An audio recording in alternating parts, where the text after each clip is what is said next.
مسجد میں علی نے شہادت کیوں لی؟ میرے اللہ اگر تو نے علی کو شہادت دینی تھی کسی میدان میں دیتا، تیرے دین کا روب بڑھتا، تیرا دین بچاتا بچاتا علی فلاں میدان میں شہید ہو گیا۔ شہادت دی تھی تو میدان میں کیوں نہیں دی؟ دوسرا سوال، امیر المومنین نے دعوت ذوالعشیرہ سے لے کے خم غدیر تک کسی موقع پہ نہیں کہا فوزت برب الکعبہ؟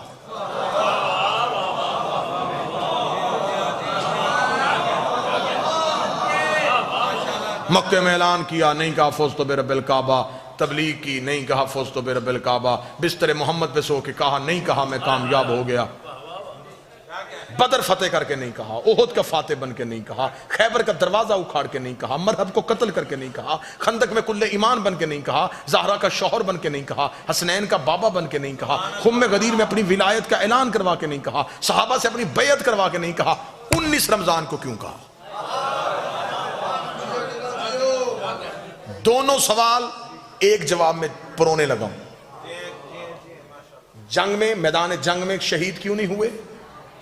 اور فوزت برب الکعبہ 19 کو کیوں کہا؟ تیار ہے ذہنی طور پہ؟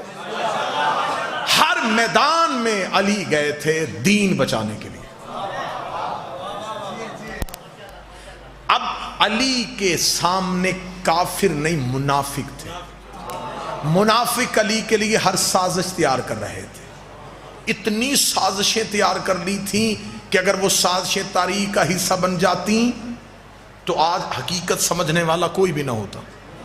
امیر المومنین کو خبر تھی کہ سازشوں کا مرکز بن رہا ہے اور میرے خلاف سازشیں ہو رہی ہیں، اتنی سازشیں ہوں گی، اتنی سازشیں ہوں گی کہ ایک دور آ جائے گا پھر علی والوں کو یہ کہہ کے قتل کر دیا جائے گا یہ علی کو اللہ کہتے ہیں، یہ علی کو اللہ کہتے ہیں، یہ علی کو اللہ کہتے ہیں۔ پھر علی نے بھی کہا کہ اب میدان کا انتخاب نہیں کروں گا، اب میں بھی مصلی کا انتخاب کروں گا، میں بھی مصلی کو چنوں گا۔ علی نے وضو کرتے ہوئے قاتل کو ضرب نہیں مارنے دی، علی نے مسح کرتے ہوئے قاتل کو ضرب نہیں مارنے دی، علی نے قیام کی حالت میں قاتل کو ضرب نہیں مارنے دی، علی نے رکوع کی حالت میں قاتل کو ضرب نہیں مارنے دی۔ ادھر علی کا سر سجدے میں آیا، ادھر قاتل کی ضرب آ گئی۔ علی نے کہا اب جب بھی میری شہادت پڑھی جائے گی ہر کوئی کہے گا علی سجدے میں تھا، علی سجدے میں تھا، علی سجدے میں تھا، علی سجدے میں تھا۔ سجدہ کر دیا، تو بچ گیا، علی کامیاب۔